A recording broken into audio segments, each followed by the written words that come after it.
Organisms. They're everywhere. You're an organism, I'm an organism, even the pets you watch on YouTube are organisms. But what is an organism?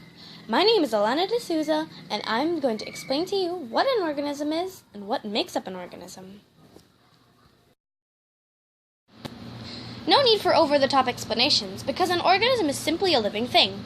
Organisms are made up of cells, which are the building blocks of life, and they can range from being as big as the blue whales to as small as a bee. If you want to know what a bee and a whale have in common, you'll first need to know what makes an organism an organism. There are 7 important characteristics that make sure an organism is indeed an organism. Those characteristics are response to environment, homeostasis, metabolism, growth and development, reproduction, heredity, and cellular organization and structure. This may sound super confusing, but I assure you that these are all very simple and easy to understand. Let's start with response to the environment. Response to the environment is anything that causes a living organism to react. The word for this is stimulus. A stimulus can be an object or another organism that an organism reacts to. To help you understand, here are a few examples. When you feel cold, your body starts to shiver to heat up. It's freezing in here.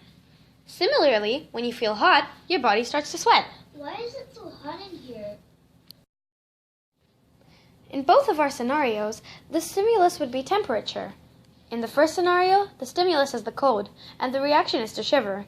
And in the second scenario, the stimulus is the heat, and the reaction is to sweat. Simple, yes? The examples I previously mentioned are related to our next topic, which is homeostasis.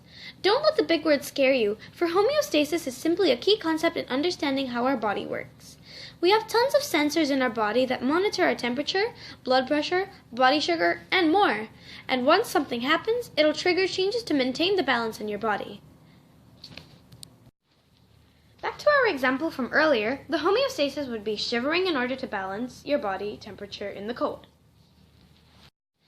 Next off, I'll be covering metabolism, which is the process of turning food into energy, which is needed for you to grow and develop.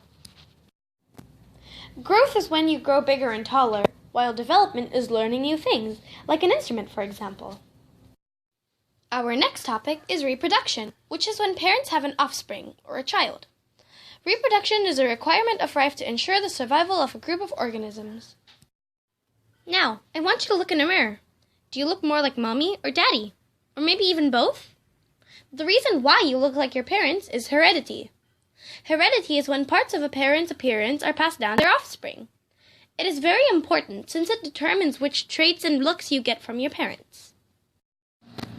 The last thing you need to have to be considered an organism is cellular structure and composition. Cells are the building blocks of life. They make up everything, but they're usually too small to be seen without a microscope. Cells are the things that make up your body. Cells are the things that take nutrients from food and convert them into energy.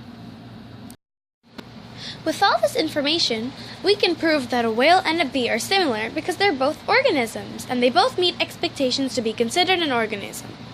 I hope that this video makes the topic of organisms easy and fun to understand. Thank you for watching. I've been Allana D'Souza.